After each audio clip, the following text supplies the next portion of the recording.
Ang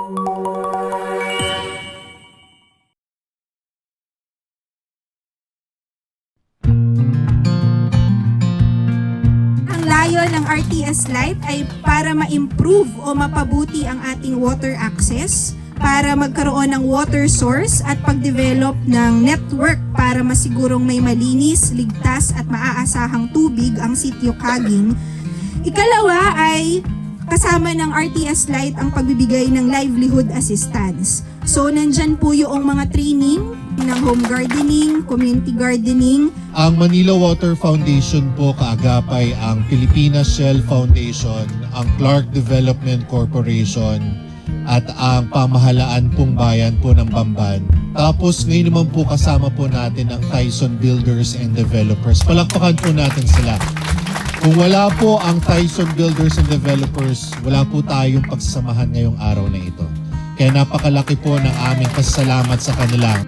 Kami bilang Tyson Builder and Developer Incorporated, layunin din namin na magbalik sa bawat komunidad na kinabibilangan kung saan kami nagtatayo ng mga buildings.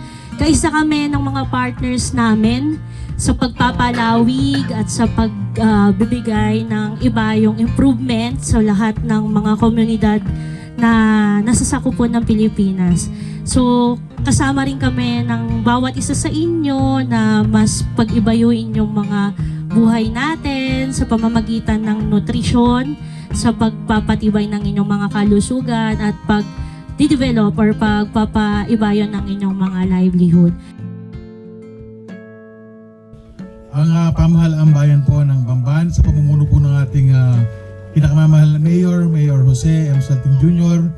ay nagagalak po sa ganitong mga programa na ibinibigay po sa ating mga kapatid. At we're praying na maraming programa pa ang dumating sa atin. Nasa kayo po ay lalo pong umunlad ang ating kabuhayan. Ang programang ito ay programa para sa tao, para sa inyo, para sa inyong mga anak. Ang gusto lamang po naming hinihinging kapalit ay sana mapagpatuloy ito, no? Pangalagaan nyo po, bigyan nyo po ng malasakit, no? Kagaya ng kambing, sana maparami yan. Kami na pong bahala.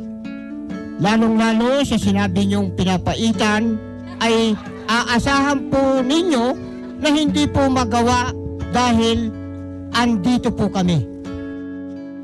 Sa pamamagitan ng bukas palad na suporta ng Tyson Builder and Developer at sa pakikipagtulungan ng ating mga lokal na pamahalaan, mga partner organizations at of course ang leader ng komunidad, no, maaari na nating maipagkaloob ang mga serbisyong ito sa Sitio Kaging. Ipapamahagi ang mga solar lights, no, upang magdala ng liwanag sa mga tahanan at magbigay ng tulong pangkabuhayan upang palakasin ang katatagan ng bawat pamilya. Maraming salamat po at mabuhay ang Sitio Kaging.